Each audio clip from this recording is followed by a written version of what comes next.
Olá, bem-vindos a mais uma conversa com o especialista. Estamos hoje aqui com o Dr. Gilberto Kosserginski. O Gilberto é médico do esporte, tem uma experiência longa aí com a medicina canabinoide. E a ideia com você, Gilberto, é discutir justamente sobre as bases da medicina canabinoide. Então, primeiramente, bem-vindo e obrigado pela sua disponibilidade. Obrigado, João. Acho que é um prazer estar aqui, a gente conversar sobre um assunto tão polêmico e tão com informações contraditórias e às vezes confusas para o grande público, né? Espero poder ajudar de alguma forma nessa nossa conversa. Que bom. Bom, estávamos conversando aqui informalmente antes, né? Já nos conhecemos aí de algum tempo.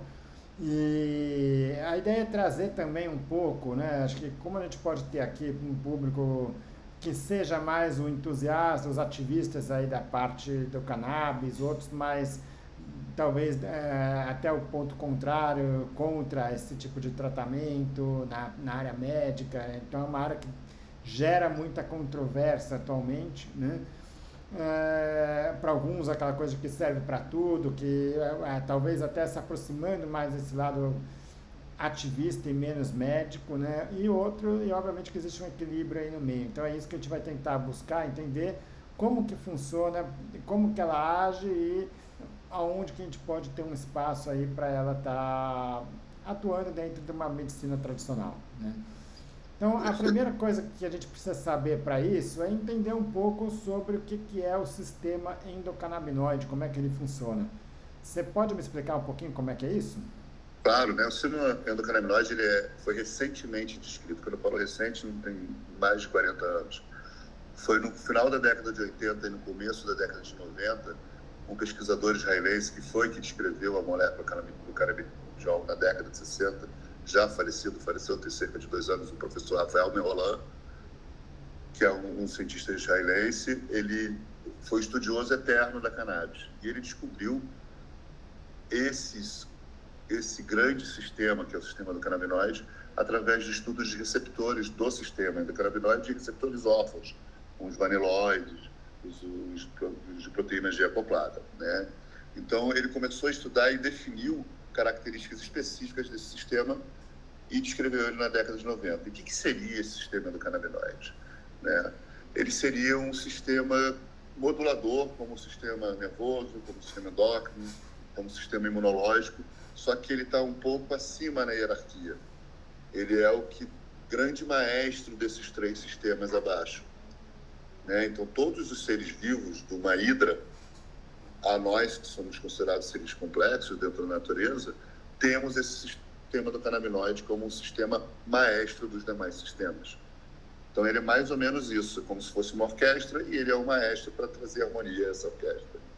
A gente fala muito dos efeitos dele no sistema nervoso central, mas vamos dizer, os receptores canabinoides estão espalhados no corpo. Todo o corpo, né? Do cabelo, que eu não tenho, que eu estou até careca de saber disso, até célula reprodutiva ou pele. Pele tem bastante coisa. Então, assim, muito rico o nosso corpo nesses receptores. Ótimo. E então como é que funciona? Então a gente tem os receptores canabinoides, né? E aí você tem os endocannabinoides, que são substâncias naturais produzidas e que vão interagir com esses receptores, né? Então, quais são esses receptores? Quais são os endocannabinoides? Hoje tem descrito mais de 10 endocannabinoides, né? Eles são todos derivados do ácido araquidônico, ou seja, eles já fazem parte de uma composição bioquímica da maioria dos seres vivos, né? E eles, basicamente, existem 2 principais receptores canabinoides, que é o CB1 e o CB2, e esses que eu falei que são os receptores órfãos, né? O de proteína G acoplada, os vaniloides, entre outros receptores que cada vez está sendo mais descobertos. Quando a gente começa a estudar o sistema do canabinoide, a gente tem que entender que para a síntese desses endocannabinoides existem enzimas de síntese e também enzimas de destruição ou enzimas de catalisação desse endocannabinoide, tá? É como se fosse um neurotransmissor no sistema nervoso central, que a gente tem uma enzima de síntese e uma enzima de catabolismo desse neurotransmissor, funciona da mesma forma com os endocannabinoides.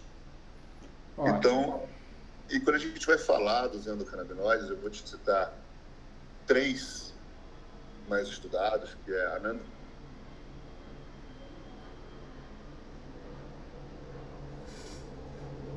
medicina da dor, inclusive na própria ortopedia, né, que é um derivado direto do ácido araquidônico que tem comportamento de endocannabinoide. Então, basicamente, são esses. Cada um com funções complexas, não é tão simples como os canabinoides, isso faz aquilo. Então, por exemplo, a anandamida, a gente sabe que quando a gente pratica atividade física, ela é liberada em grande quantidade e vai modular aquele efeito, ou seja, ela vai ser responsável por aquele efeito do runner's high, por exemplo, que é a liberação excessiva de dopamina, que dá o prazer na atividade física. Então, a gente sabe que essa liberação de dopamina é mediada pela anandamida na atividade física. O 2-AG já tem uma ação mais anti-inflamatória. Então, ela entra na recuperação muscular, entre outras coisas, quando a gente fala de atividade física. E o PEA tem uma ação analgésica interessante. Então, assim, você produz dentro do seu corpo a solução para grande parte dos seus problemas. Os problemas começam a acontecer dentro desse sistema do canabinoide quando algo acontece de errado, ou na síntese, ou na degradação, ou mesmo na afinidade do receptor com esse endocannabinoide. E aí começa a ter os problemas, que é isso que é a base da dita medicina canabinoide. É o estudo desse sistema e das interações entre desse sistema com o meio interno e o meio externo. Ótimo. Bom, então, resumidamente, o sistema endocannabinoide é um sistema natural do nosso corpo, ou seja, qualquer pessoa tem isso funcionante, qualquer pessoa produz naturalmente os endocannabinoides que vão agir com seus receptores endocannabinoides, né? Exatamente. Os receptores canabinoides. E aí você tem os fitocannabinoides, que são os derivados da cannabis, né? O que seria isso? Então, tudo que a gente tem de problemas no nosso corpo, né? A maioria dos seres vivos tem essa programação natural. A gente busca alguma solução e, no caso, antes do surgimento da indústria, a gente procurava na natureza as coisas, né? Então, como o cachorro está com dor de barriga, ele vai comer grama. O gato, quando está com problema, vai em cima da erva de gato. E os seres humanos começaram a usar plantas também para aliviar seus problemas. E essa planta, que é a cannabis sativa, e o pessoal acha que ela tem uma outra espécie, que seria a cannabis indica. Não, a cannabis indica é uma subespécie da cannabis sativa. Ela foi descoberta na Ásia e se espalhou pelo mundo inteiro pelos seus fins terapêuticos, não só terapêuticos, mas também têxteis naquela época, entendeu? Então, por analogia, as pessoas foram usando as plantas, algumas vezes elas morriam porque não era uma planta de uso terapêutico, né? E outras vezes, ela, por observação, começou a dar certo por uma série de coisas. Os chineses e os indianos usavam muito como um controle do estresse, alívio da dor e controle de vômitos. Isso foi descrito em antigos pergaminhos. Com o tempo, ela foi tendo outros usos e, no final do século XIX, ela era parte da farmacopeia não só brasileira, mas também da americana. E aí, na planta, trazia esses alívios que eu falei, para dor, enjoo e alívio do estresse. Mudou um pouco o painel, João, quando veio a lei seca americana pela Grande Depressão da década de 20 no século 20. Aí mudou um pouco a percepção da planta para o mundo. Mudou um pouco no sentido de começar a demonizar, vamos dizer, a cannabis e, vamos dizer, foi quando ela começou a ser proibida e ser vista como uma coisa, talvez, do mal. Aliás, teve fortes campanhas do governo americano naquela época, né?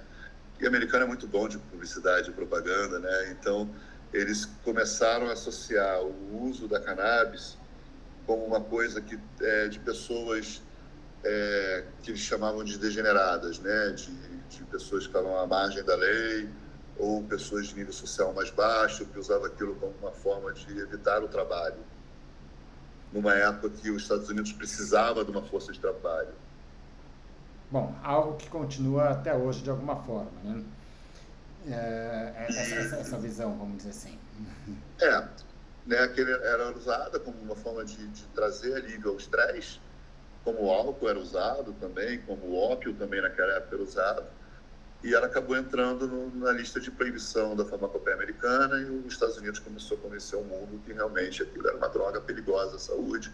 Hoje a gente sabe de alguns efeitos deletérios, principalmente em adolescentes, da cannabis do uso recreativo ou uso adulto. Isso aí é uma questão de semântica da palavra, mas o significado é o mesmo. E aí acabou com uma proibição quase que mundial da planta, né? Então, hoje, um dos principais obstáculos para o avanço do estudo da medicina canabinoide é a proibição em diversos países da planta, tanto para uso medicinal quanto para uso recreativo. Ótimo. Bom, e aí os endocannabinoides, então, o que são os endocannabinoides e quais são os principais? Os endocannabinoides são aquelas substâncias, né? Por analogia sempre, né? A gente procura o que o nosso corpo está deficitário ou está em excesso e tenta regular isso. Isso é o princípio de farmacologia, né? Então, quando a gente tem uma substância que a gente procura por fora, é porque de alguma forma o nosso corpo está deficitário. Então, por exemplo, se você procura algum remédio para dor, é que o teu sistema opioide ou serotoninérgico ou adrenérgico não está respondendo de forma adequada àquele estímulo álgico. Você vai procurar alguma coisa que haja em cima disso, né? O princípio básico, aí você vai procurar um anti-inflamatório, um analgésico ou mesmo um opioide para trazer alívio para a tua dor. Você não consegue produzir de alguma forma endorfinas o suficiente para acalmar aquela dor, então você vai procurar fora essa medicação. Quando a gente começa a deixar de produzir essas substâncias, que no caso da cannabis são, no nosso corpo se chama de endocannabinoides, que nós mesmos produzimos, há uma necessidade de procurar a planta. Mas quais são esses endocannabinoides? Eu te falei, são mais de 10 descritos. Os 3 principais deles de uso mais cotidiano, ou mais estudados, são a anandamida, que eu te falei, o 2-AG e o PEA, que todos eles são derivados daquela moléculazinha do ácido aractônico que vem de gordurinhas, né? O ácido aractônico é uma gordurinha que nosso corpo produz, que vai modular a inflamação, neurotransmissão, controle de dor, entre várias outras coisas do nosso corpo. Ótimo. Mas esses aí são os endocannabinoides, né? Mas e os fitocannabinoides? Isso. Os fitocannabinoides são vários, são mais de 130 descritos na planta cannabis, né? E a gente sabe que não é só na cannabis que tem, várias outras plantas têm esses fitocannabinoides. Por exemplo, a pimenta preta é um fitocannabinoide, tem fitocannabinoides, a laranja, a casca da laranja tem fitocannabinoides. E a gente tem estudado em várias outras plantas essa interação desses canabinoides das outras plantas com o nosso sistema endocannabinoide. Então, quer dizer, quando a gente fala da cannabis, ela é talvez uma fonte de grande parte desses dos canabinoides, dos fitocannabinoides, mas não é exclusivo deles, ou seja, as mesmas substâncias você vai encontrar em outras plantas. Em maior ou menor quantidade, de acordo com a planta, né? Então, e quando a gente fala de fitoterápico, a gente tem que entender que os fitoterápicos, muitas vezes, apesar da gente identificar a substância principal, eles têm uma ação muito interessante quando todas as substâncias presentes naquela planta agem em conjunto, mas isso acho que a gente vai falar daqui a pouco, não é isso? Vamos lá, daqui a pouco a gente vai chegar nisso. E, bom, entre os fitocannabinoides, os 2 mais conhecidos, os 2 mais falados é o canabidiol e o THC, né? O delta 9 THC. Ótimo. E qual que é basicamente os princípios de cada um deles? Então, o delta 9 THC é o delta 9 tetraidrocannabinol, que é o que é o hype da cannabis, né? Que é o que te dá barato, tem ação psicoativa positiva, como chamam os psiquiatras, né? É o que, quando o uso recreativo ou uso adulto, a pessoa está procurando. Quando você fuma a maconha, fumar é diferente de vaporizar, a gente entra nesse detalhe depois. Quando você fuma maconha, o que sobra da planta, vamos chamar ela de cannabis a partir de agora, deixar a maconha somente para uso recreativo, é o THC. Pela alta temperatura, o que sobra de substância é o THC. Ela é uma substância mais resistente ao calor do que as demais da planta. Ela tem uma ação principalmente no receptor CB1, que é um receptor que basicamente está no nosso sistema nervoso central e periférico, e é um receptor que dentro do nosso sistema nervoso central ele vai fazer uma grande liberação de catecolaminas, principalmente a dopamina. Para quem não sabe o que são catecolaminas, são substâncias produzidas pelo nosso corpo que eles podem agir como neurotransmissores ou outras funções, e são elas a dopamina, a adrenalina e a noradrenalina. Então, existe uma liberação principalmente de dopamina no nosso sistema nervoso central, o que faz com que você tenha a sensação de prazer e um grau de relaxamento. O canabidiol, ele tem uma afinidade maior por CB2, que também está presente no nosso cérebro, porém, ele é mais amplamente difundido no resto do corpo. Então, a gente tem receptor CB2 em basicamente todas as células do nosso corpo. Então, o canabidiol tem uma ação, eu não vou dizer extremamente oposta ao THC, mas ele tem uma ação que vai liberar no sistema nervoso central um outro neurotransmissor chamado GABA, que é um neurotransmissor inibitório. O que isso significa, Gilberto? Ele vai trazer relaxamento de uma outra forma, que é a dopamina, e vai te trazer sono, vai te trazer controle de excitabilidade neuronal. A dopamina excita e o GABA relaxa o teu cérebro. Então, por isso que a gente brinca que o THC e o CBD são o yin e yang do nosso cérebro. E esse CBD, ele vai normalizar as ondas cerebrais, ele vai te trazer uma série de benefícios nesse sentido de ansiedade, de depressão, porque ele também vai lidar com o sistema serotoninérgico, que está relacionado muito à depressão hoje em dia e à ansiedade. Ótimo. Bom, e aí, em algum momento foi dito aí que o canabidiol seria a parte do bem, né, da cannabis, e que o THC seria o lado mal da cannabis. Isso faz sentido? Não, porque tudo na vida é o equilíbrio, né? A gente precisa sempre dos dois lados da moeda para poder trazer o equilíbrio. E o nosso corpo busca o equilíbrio, né? A palavra homeostase, que é muito conhecida no meio médico, né? E poucas pessoas da população geral conhecem essas palavras, nada mais é do que o equilíbrio desse corpo, né? Nem para lá, nem para cá, mas também não nulo, né? Então eu preciso um pouco da ação do THC, mas eu preciso também desse CBD para equilibrar as coisas. Então, como o nosso corpo busca o equilíbrio, não existe partícula do bem ou do mal. É como hoje tem aquela discussão com relação ao colesterol, o que seria do bem, seria do mal, o que ele faz. A mesma coisa com a cannabis. O THC, ele não é do mal. O excesso dele, sim. O excesso dele traz problemas graves, né? Principalmente no sistema nervoso central em formação. A gente enxerga hoje, né, dentro da nossa era, né, da nossa geração, que as pessoas buscam prazeres de forma efêmera, e os adolescentes principalmente. Então eles procuram e começam a fumar no sistema nervoso central em formação, pode desregular, e tem vários estudos sobre isso, relacionando o uso do THC do ponto de vista recreacional na infância e na adolescência com esquizofrenias, né? Porque é o excesso de dopamina cerebral. E esse sistema nervoso central não está bom. Então, por isso que ela foi taxada como uma coisa do mal, pelo esse efeito adverso extremo, que a gente tem que ter cuidado quando a gente manipula essa substância, principalmente nessa faixa etária de crianças e adolescentes. Então, ela foi tida do mal por causa disso. E o CBD foi ao contrário. Eles já acham que o CBD, por estar espalhado pelo corpo inteiro, é a partícula do bem, para tudo serve. E não é bem assim. Ótimo.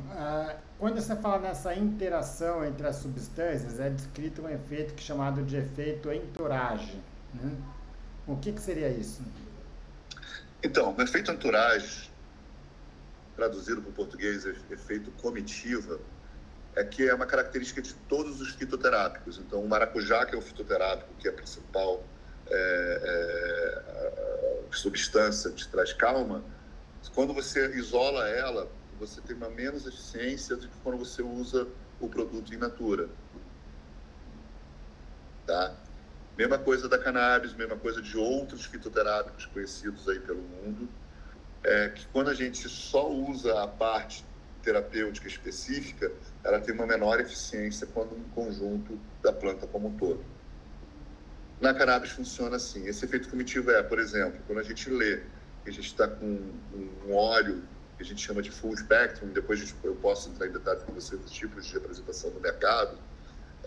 Esse óleo full spectrum significa que eu tenho todos os componentes da planta cannabis para aquele óleo. E os principais componentes que a gente sabe hoje em dia, além dos fitocannabinoides, são os terpenos. Os terpenos, de uma forma muito fácil de entender, são o que dão aroma e sabor àquela planta. Por exemplo, você gosta de cerveja, João? Sim.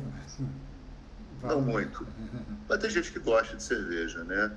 E os caras que dizem gostar realmente de cerveja gostam daquela IPA. Já ouvi falar daquela IPA, né? Qual é a característica daquela IPA? É um pouco mais amarga e que tem sabor de frutas, geralmente frutas cítricas, né? Que o pessoal gosta, que o pessoal acha que coloca fruta cítrica. Não. É a característica de um dos componentes da cerveja chamada lúpulo. Esse lúpulo, ele é primo irmão da cannabis. Eles vêm da mesma... do mesmo gênero da cannabis, né? Quando a gente lembra daquele esquema de filogênese que tem reino, o gênero vem um pouco antes da espécie, então eles pertencem, são primos irmãos. E ele é muito rico nessa substância terpeno, que também tem efeito terapêutico.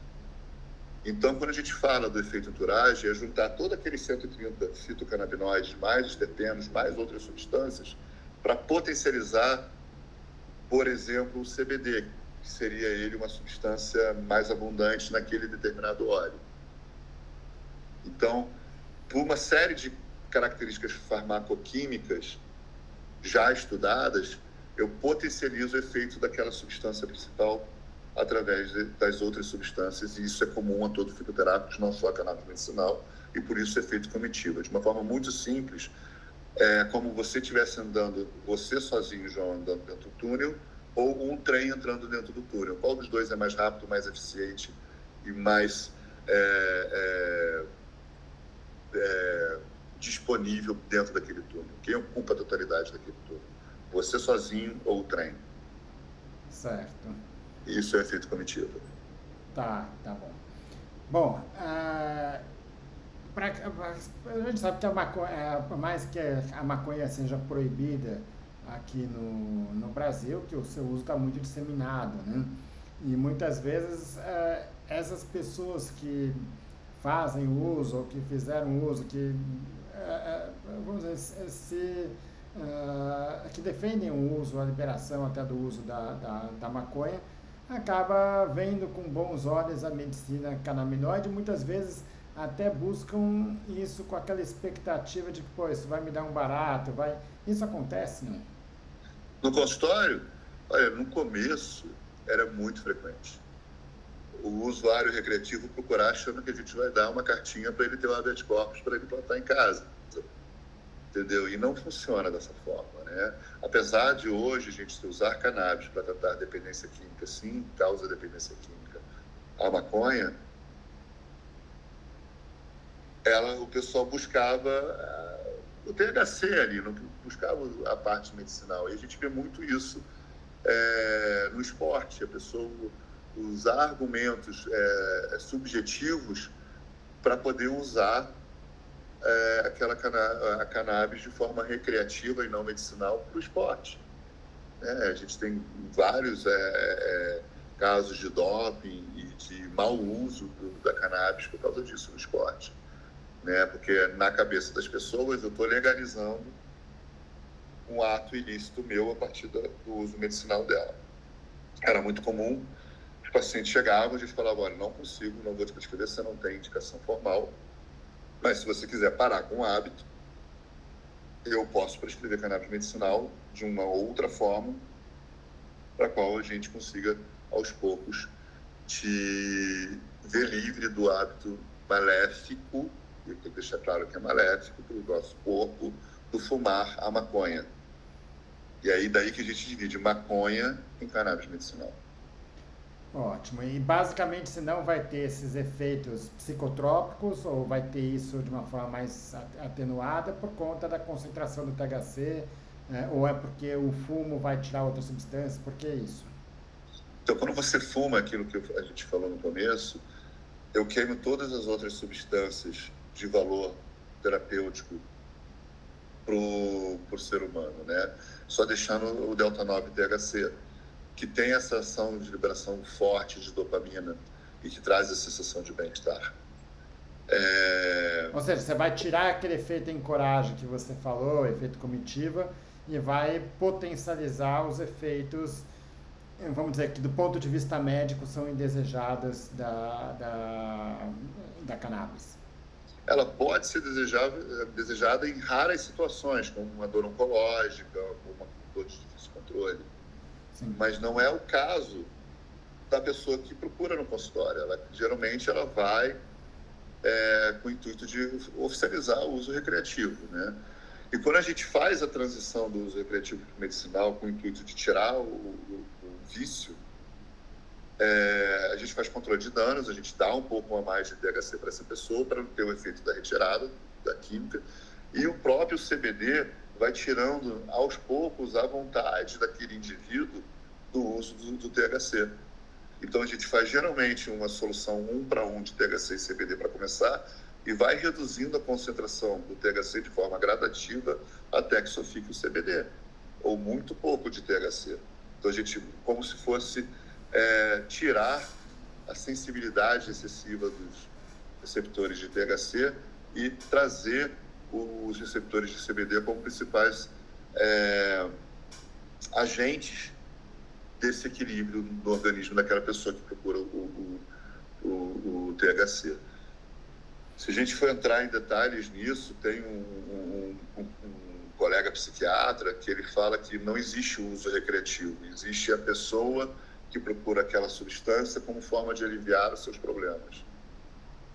Mas acaba que gera um problema maior, que é uma dependência química, e a gente sabe que a médio e longo prazo, grande quantidade de THC, em vez de proteger o cérebro, ele acaba destruindo o cérebro. Bom, vamos chegar nisso aí em algum momento. Eu acho que é importante a gente ter esse tipo de posicionamento, porque até pelo efeito contrário, né? A gente tem as pessoas que eventualmente se interessam pelo assunto com essa ideia de ter um barato, ter uma coisa ali, um efeito psicotrópico que ela deseja. Mas, por outro lado, você tem pessoas que muitas vezes fogem da medicina canabinoide ou querem evitar esse tipo de prescrição com a ideia de que estão querendo dar um barato para ela, de que estão querendo que ela tenha os efeitos da maconha, vamos dizer assim, né? E que, na verdade, hoje em dia a gente sabe que o uso de óleos predominantemente de canabidiol, o máximo que você vai sentir é uma sedação, um bem-estar, sem ter aquele barato, né? Porque o CBD ele não tem uma ação psicotrópica positiva, psicoativa positiva, né? Ele tende a te trazer um relaxamento de uma forma não dopaminérgica. Dopamina é essa molécula da moda, né? Que o fato que está todo mundo estudando que é a procura do uso recreativo da cannabis. Ótimo. Bom, e a medicina canabinoide, ela tem sido um ponto de grandes discussões e grandes controvérsias, justamente porque tem dois grupos muito opostos, né? O dos entusiastas, né? Os ativistas, né? da cannabis, né?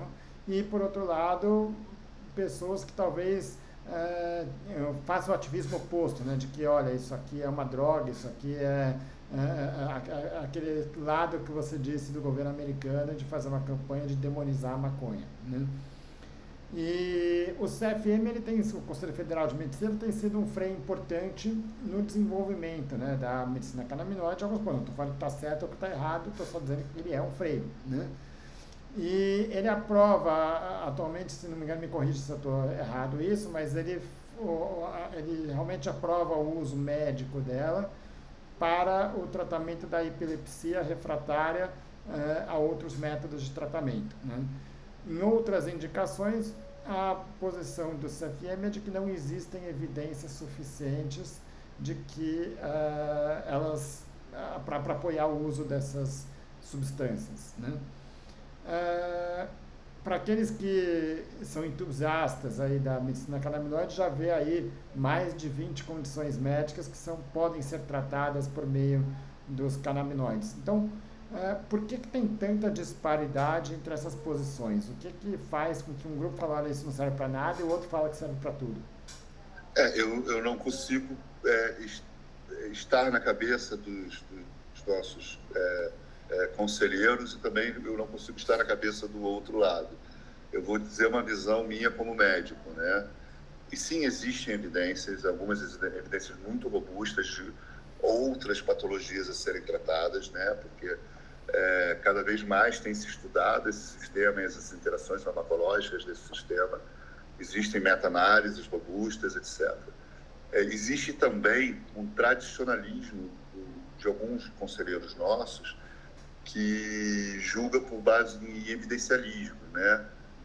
O evidencialismo que eles procuram no grau de pureza, se a gente for ver na maioria das diretrizes mundiais, ela é menos de 10%.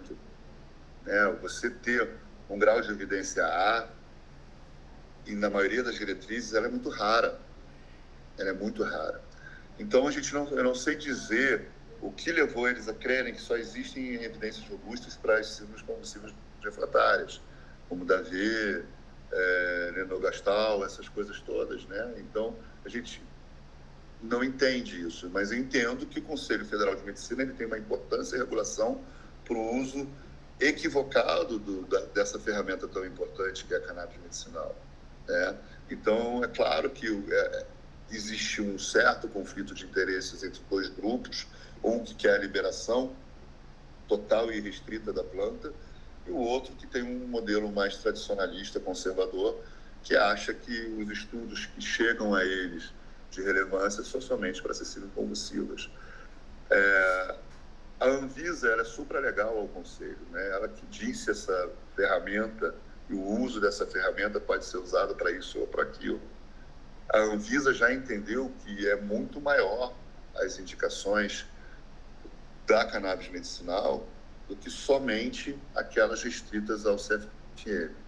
E meio que chegou-se a um acordo, porque existiu uma resolução de 2023, eu acho, limitando o uso somente, primeiro, para uma especialidade médica, o que contraindica o próprio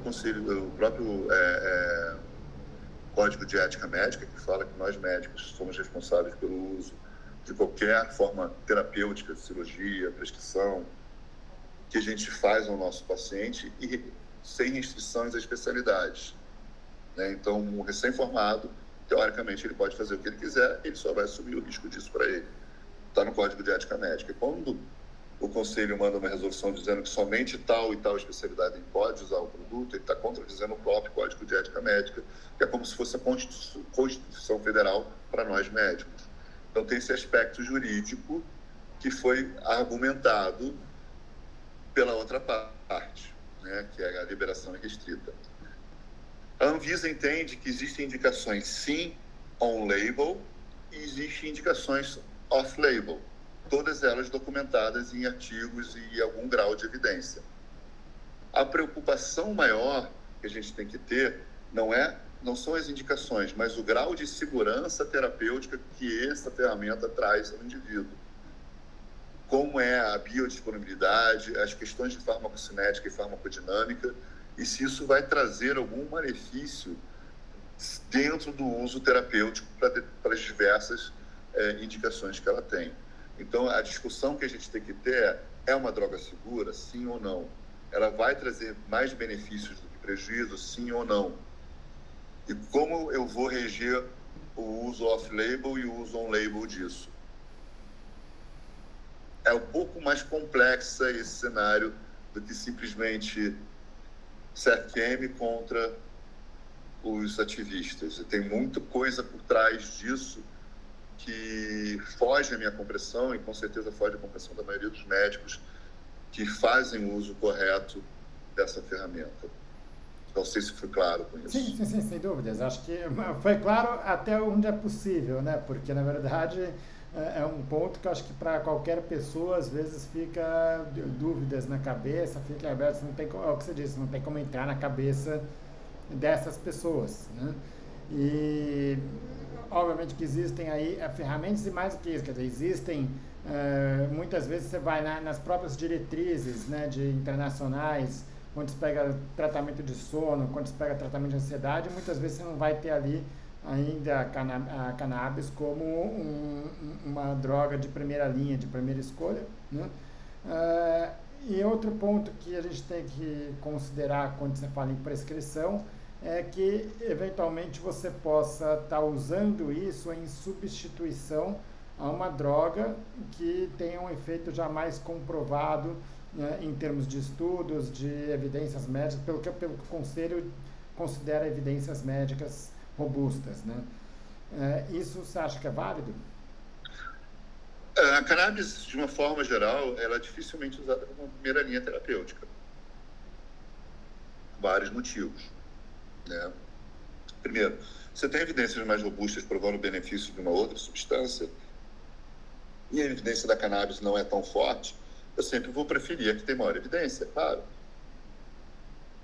Né? Como você falou, diretriz de sono, em algumas regiões do mundo, ela já entra como uma terceira linha terapêutica. Dor, ela já está entrando na quarta linha, lembrando que dor tem até 5 linhas terapêuticas para declarar a falência terapêutica da dor. Né? Então, a gente tem bastante coisa já com cannabis na sua diretriz, mas nunca como uma primeira linha inicial. Né? A gente tem que provar a falência das outras linhas terapêuticas. Então, eu sim tenho um otimismo que ela está galgando posições dentro das diretrizes, mas, porém, se eu tenho uma evidência melhor e maior e mais segura em termos de estudos do que a própria cannabis, eu vou preferir sempre outra evidência. Você poderia dizer que a cannabis ela não entra tanto em substituição, mas em uma forma de adicionar ou potencializar um efeito de um tratamento? Vamos dizer assim, ela não seria a droga de primeira escolha para insônia, mas junto com o tratamento tradicional ela pode trazer algum benefício adicional, ou então que ela não é uma primeira droga para talvez o tratamento da dor, mas que junto com o tratamento da dor você adicionar os canabinoides, isso poderia trazer um benefício? Ou seja, tratar sintomas, talvez um Parkinson, ele não vai tratar o Parkinson, mas vai tratar eventualmente algum dos efeitos proporcionados pela doença?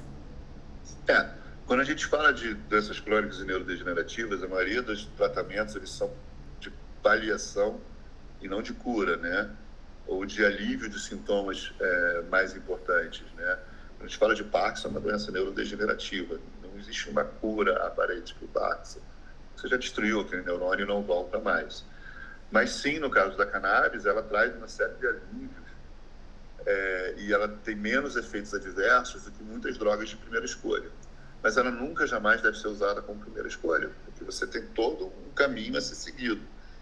E a gente tem que sempre lembrar, João, da individualidade terapêutica, né? Cada paciente responde de diversas formas, diferentes substâncias. Como cirurgia também, se toda cirurgia que você faz, por mais que tecnicamente seja igual, resultados vão ser diferentes, concorda? Então, cada caso é um caso, mas, porém, em termos de diretrizes e segurança, a gente tem que seguir o nosso caminho bonitinho, né? Pô, vamos lá, vamos falar de Parkinson. Primeira droga de escolha, sem dúvida, é levodopa. Se ali houve uma falência ou pobre controle da situação, você vai acrescentando outras drogas. Outras comorbidades do Parkinson, como, por exemplo, eventos depressivos, e assim vai, rigidez, você vai controlando de outras formas. E você usa a cannabis quando tem falência. Se ela pode ser uma monodroga ou uma droga associada, depende muito de cada caso. mas ela pode ser usada como forma substitutiva, sim, em casos específicos, mas muito específicos. Bom, voltando para a questão até de regulamentação, né, do uso da cannabis, isso vem mudando ano a ano, né? Então, a gente está agora em 2025, né, só para afirmar, porque às vezes pode estar sendo visto depois isso, mas agora em 2025, então você tem um posicionamento do CFM, você tem um posicionamento da Anvisa já liberando um número mais substancial de produtos, né? O que é preciso agora, em 2025? Primeiro, para produzir e comercializar os produtos da cannabis e também para o médico para poder prescrever esses medicamentos. Então, ou você medicamentos que não são chamados de medicamentos atualmente pelo Conselho, né? Então, depende de qual égide que a gente vai conversar agora. Tá. Então, por exemplo, a Anvisa tem duas regulamentações maiores sobre o uso da cannabis, que é a 327, uma RDC 327, e a RDC 660, né? A 327 classifica a cannabis como medicação, sim. Ela saiu da lista de substância proibida no entendimento recente da Anvisa, recente mesmo, tem menos de 2 semanas esse entendimento, que é para uma substância controlada de prescrição. Então, eles estão revendo, inclusive, a forma de você prescrever a cannabis para dentro do Brasil, ou seja, quando você vai na farmácia e compra diretamente extrato de cannabis ou canabidiol isolado na farmácia. Hoje, até então, a legislação fala que para você ter acesso a essa cannabis medicinal da farmácia, pela égide da 327, você precisaria de uma receita azul ou receita B, como a gente chama, que é aquela tarja preta. Se você tem uma concentração de THC até 0,2% do total do óleo, e acima de 0,2%, você usaria uma receita tipo A, que é aquela receita amarela, que ainda é mais restrita do que a B. Isso para você comprar direto na farmácia, tá? Ela reviu e ela já baixou um pouco o tom dessas receitas. Hoje ela está entendendo, é claro que isso demora um pouco para ser colocado em prática, que o que é da receita azul vai virar receita branca carbonada, que virou uma substância do grupo C5 da Anvisa. Lembra que os hormônios anabolizantes também fazem parte desse grupo terapêutico, só que é o C1, né, que é o de restrição, mas usa-se da mesma fórmula, você tem que colocar o nome, endereço do paciente, teu nome, endereço, etc. Ter uma cópia que fica com a farmácia, outra com o paciente. Colocar CID também é importante, para o próprio controle da vigilância sanitária, saber quais são as indicações mais usuais da cannabis hoje em dia. E o que era amarela, eles estão pensando em trazer para a azul. A amarela, basicamente, hoje é restrita para os opioides e as anfetaminas, né? Entre outras coisas. Então, eles estão baixando a regulamentação, ou seja, estão sendo mais flexíveis. E amarela, no caso da cannabis, são produtos com uma concentração mais elevada do THC. Mais elevada do THC, que hoje não supera mais de 0,3% no mercado. Existia um produto no mercado há um tempo atrás, que era o Mevatil, que tinha principal indicação de bula, esclerose lateral amiotrófica, esclerose múltipla, principalmente para controle de dor e rigidez, que era 1:1 de CBD e THC. Então, assim, era uma dose bem elevada de THC. Foi descontinuado no mercado nacional, ele ainda é conhecido lá fora como Sativex, mas no mercado nacional ele foi descontinuado essa concentração. Ótimo, e basicamente isso se deve ao fato de que se entende que o THC em concentrações, vamos dizer, para uso médico, esse limite de 0,3% ele estaria satisfatório para a maior parte das indicações. A maior parte das indicações, sim, né? Você tem um controle efetivo das indicações on-label, off-label, com até 0,2% de concentração de THC. Ótimo. Bom, então, neste momento, quer dizer, qualquer médico pode prescrever, né? Como você já disse, não, o conselho, quer dizer, diz que isso um médico que pode definir. Existe alguma restrição quanto às patologias tratadas ou isso é uma definição do médico? Quer dizer, ele pode prescrever para qualquer condição que ele julgue dentro das evidências, seja um label ou off-label, de que aquilo lá pode ter uma ajuda para o paciente. É uma prerrogativa médica isso. É uma prerrogativa médica, é de individualização terapêutica, né? Você sabe que você está prescrevendo para o teu paciente com base em todas as evidências que esse paciente te traz. E, obviamente, você vai buscar alguma coisa na literatura, né? O conhecimento fundamental do sistema endocannabinoide, Ivan. Sem ele, a gente não tem como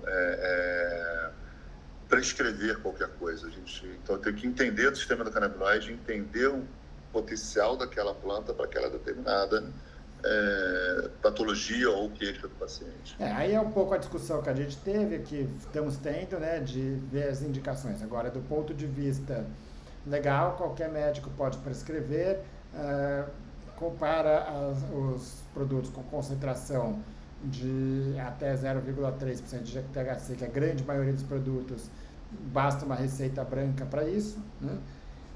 E você falou um pouco das indicações on-label e off-label. Eu queria só que você me falasse um pouquinho o que é isso e quais são as indicações on-label que existem atualmente. As indicações on-label, além daquelas do CFM, basicamente é esclerose múltipla e esclerose lateral amiotrófica, né? Acho que constam benefícios reconhecidos mundialmente dessas substâncias, né? Parkinson, sono, ansiedade, depressão, dor, entre outras milhares de patologias que têm o seu uso, são considerados off-label ainda. Apesar de ter evidência robusta, as diretrizes ainda não consideram como uma terapêutica originária para aquela patologia. Quando a gente fala de off-label, a gente fala de uma substância que tinha uma determinada função e a gente descobre uma outra função por default, por observação clínica das reações, como, por exemplo, a natadalafila, quer dizer, na verdade, sildenafil, né, não a tadalafila, para hipertensão pulmonar, e descobriu que as criancinhas que tinham hipertensão pulmonar, meninos, tinham ereções prolongadas, né, e a mesma coisa do minoxidil para cabelo, que era um antihipertensivo para paciente renal crônico, e esses renais crônicos começaram a ter cabelo. Então, essas analogias de off-label, com o tempo, acaba virando on-label, se comprovar. Ótimo. Uma última pergunta em relação a essa questão mais jurídica dos canabinoides, né? Em 2022, o CFM publicou uma portaria que restringia muito o uso da cannabis. Você já falou um pouco sobre isso, né? Que era restrito para determinadas especialidades médicas, com indicações muito específicas e, de alguma forma, proibindo a prescrição para outros tipos de indicações. E depois acabou voltando atrás. Existe hoje ainda alguma forma de insegurança jurídica em relação à prescrição de canabinoides? Existe, porque dentro da própria resolução que foi revogada, ficou ainda uma sub-resolução que sugere que o médico faça um termo de consentimento livre esclarecido para o uso terapêutico, alegando pesquisa. Né? Então, o paciente que vai fazer uso da cannabis medicinal e esse médico devem ambos assinar esse termo de consentimento, sabendo que as evidências que tem não são suficientes para dizer do uso oficial pelo Conselho Federal de Medicina, né? Então pode ter essa insegurança jurídica, sim, e se utilizado e der algum problema, o Conselho Federal de Medicina ele não vai ser tão bonzinho como seria, por exemplo, se você prescrevesse uma droga de primeira escolha e causou um problema para aquele paciente, entendeu? Ele vai ter o maior rigor do ponto de vista de julgamento ético do que seria para uma droga de primeira linha ou de primeira escolha. Tá, e esses termos de consentimento é uma realidade para a maior parte dos prescritores? Ou seja, ela tem sido utilizada ou, de alguma forma, é um risco que está sendo, de alguma forma, negligenciado? Na verdade, Deveria ser. Agora, falar pelos outros eu não sei. Sim.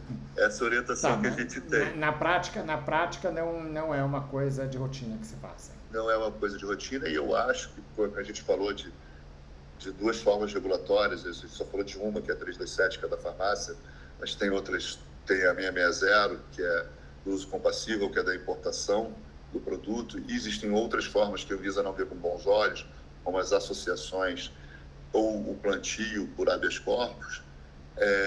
Quando a gente volta nesse sentido, João, a gente tem que entender que todas elas mereciam esse termo de consentimento livre e esclarecido para suas diferentes formas. Existem, pela 327, fica mais fácil você ter esse grau de exigência quando a própria indústria farmacêutica solicitar isso para dispensação. Como existem várias drogas que você tem isso hoje em dia, por exemplo, a obesidade ou um label, que é a sibutramina, você é obrigado a assinar um termo de consentimento. Para retinoide, para caso da isotiotina, para caso de acne, você tem que usar um termo de consentimento para essa dispensação. Por que não fazer a mesma coisa para os canabinoides? Pela 327. Agora, pela 660, que é um uso de importação, a 660 fala do uso compassivo, ou seja, por pena, por não ter similares no mercado. E quando você faz com essa via, você também deveria ter esse termo de consentimento para a Anvisa do aeroporto liberar esse produto, mas ela não legislou sobre isso. Ótimo. Então tem uma desconexão Anvisa-Conselho Federal de Medicina sobre isso. Vamos lá. Então, em relação aos produtos de cannabis, né, basicamente existem, a maior parte dos, não, existem outros, né, mas a maior parte dos produtos disponíveis no mercado nacional se dividem em dois grupos, né, que é o CBD, o canabidiol isolado, ou então os extratos que são full spectrum. Existem indicações para cada um desses dois tipos? Quando que você vai pensar em um tipo ou em outro? Eu vou um pouco além. Existem 3 apresentações. Aqui pela 327 só tem 2 por enquanto, né? Que é o full spectrum e o isolado. Tá? Mas a gente sabe que em breve vai chegar a terceira opção, que é o broad, que é tudo menos o THC. Tá, no mercado, né? Já tem algumas empresas que estão trabalhando nessa liberação. E tem empresas também que estão trabalhando na liberação, inclusive, de doses maiores de THC no mercado, que não até que é 0,3%, que é a maior dose que tem no mercado hoje. Pela 327. Pela 660, não. A gente tem uma gama de produtos de fitocannabinoides, outros que o CBD e o THC, como CBG, CBN, THCV, uma série de outros, sopa de letrinhas que tem por aí, e diferentes formas terapêuticas, não só o óleo. A gente tem cremes, a gente tem gominhas, a gente tem sérum vaginal, tem uma série de outras coisas que pela 660 a gente consegue importação legal, ou seja, o paciente tem direito de uso e transitar no Brasil de forma legal com aquele produto através da 660, né? Então, no mercado pela 327, ou seja, aquilo que eu acho na farmácia de dispensação normal, a farmácia de rua, eu tenho basicamente 2 produtos hoje, que é o CBD isolado, que foi o primeiro produto a ser lançado no Brasil pela 327, e o Full Spectrum, que é todos os componentes da planta, com um teor até 0,3%, dependendo do produto, na farmácia. A gente sempre fala que o CBD isolado ele te dá uma segurança terapêutica maior, pela ausência dos outros fitocannabinoides e de possíveis controles da seus efeitos adversos negativos, e tanto é que é uma droga que recém-nascidos usam, né? Mas o ideal é sempre você usar o óleo full, salvo exceções, porque no óleo full eu vou ter todos os benefícios da planta, não somente do CBD. Então, essa seria a principal divisão. Podemos dizer que mesmo aquelas indicações que você falou no começo, os efeitos do canabidiol, os efeitos do THC, mas quer dizer, os próprios efeitos do canabidiol eles vão ser potencializados quando você tem um full spectrum comparado com o extrato isolado. Com o isolado. Mas quando a gente usa isolado, primeiro, se nós temos uma insegurança ou se tem uma indicação do isolado precisa. Hoje, as indicações de isolado precisa são aquelas que o CFM preconizam para as epilepsias refratárias e para o atleta em competição. Isso a gente vai falar depois. Ótimo. Essa concentração de 0,3% de THC é a concentração, vamos dizer, natural do THC?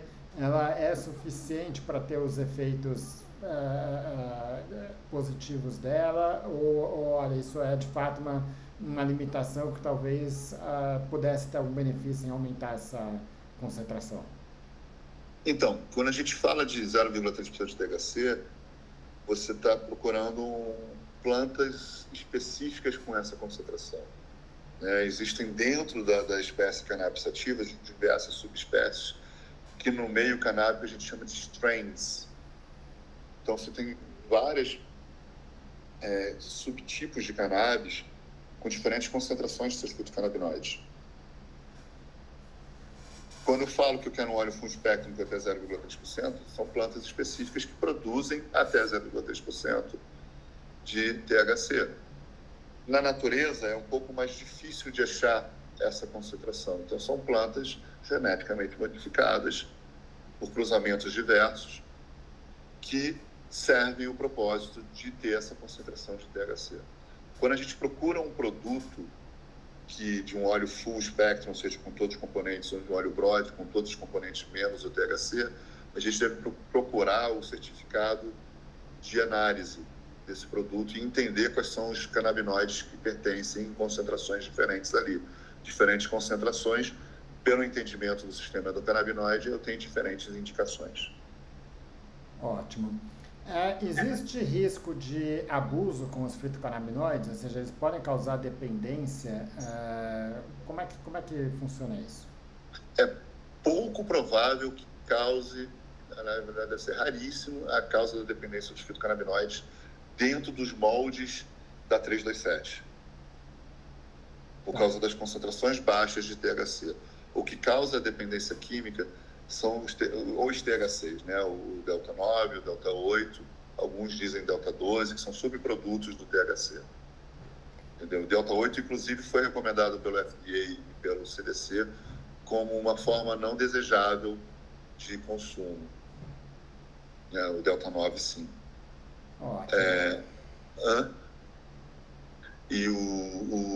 Então, se você tem uma concentração muito baixa e o CBD como prevalente, é pouco provável, que eu falo pouco provável, seres humanos, seres vivos são seres complexos.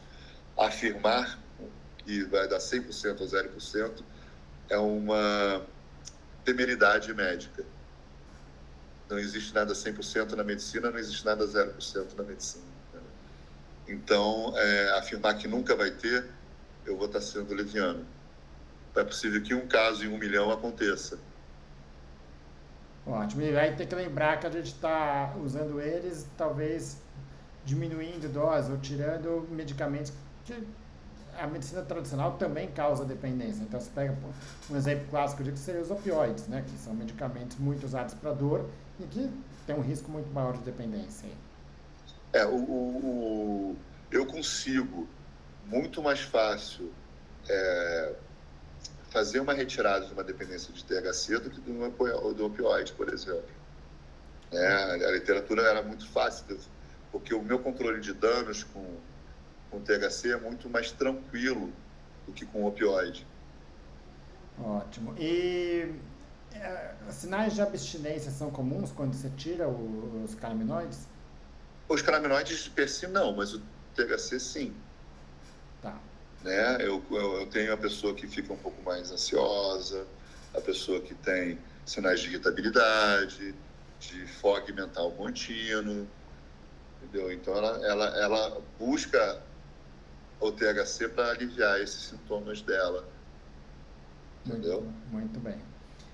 Gilberto, acho que deu para ter uma discussão aí ampla das bases, né, dos princípios da medicina canabinoide, e aí obviamente que cabe depois discussões específicas, né, em cada tipo de indicação, porque é o que você disse no começo, né, não é uma panaceia de que hora serve para tudo, quer dizer, tem que ter indicações precisas, escolhas precisas, dentro de um tratamento que não é um tratamento com medicina canabinoide, mas que o cannabis pode fazer parte dessas prescrições, né? É só lembrar, João, que existem interações medicamentosas importantes entre a cannabis e as demais medicações que tem que ser levadas em conta. Não é o fato de você saber para que serve aquela prescrição que você vai usar aquele remédio. Você tem que entender direitinho como ele funciona dentro do teu corpo e o que ele vai ter de interferência farmacológica, inclusive com o próprio alimento. Isso é uma coisa que é raro alguns médicos se aprofundarem, né? Então, o certo seria que a gente se aprofundasse nessas interações medicamentosas e alimentares que a cannabis pode trazer. Então, basicamente, o recado que eu dou para os prescritores é: vão usar? Beleza, mas estudem um pouco mais a fundo as interações medicamentosas para não trazer um transtorno para o seu paciente, né? Então, pode potencializar uma coisa ou pode diminuir a eficiência de uma outra substância. Então, tem que ficar muito atento a isso e orientar o paciente de conversar com você de forma regular quando começa uma terapia canábica. Ótimo. Gilberto, quero te agradecer mais uma vez a disponibilidade, contar com você aqui em outras discussões. Acho que foi muito válido até aqui. Eu que agradeço. Estou à disposição de todo mundo aí para quem quiser ter outras dúvidas, dentro do limite ético, né? Que às vezes a pessoa vai tirar uma dúvida e quer uma consulta, aí não dá. Consulta é consulta, tem suas normas e objetivos, mas de uma forma geral eu estou à disposição para esclarecimentos gerais sobre o assunto. Obrigado mais uma vez.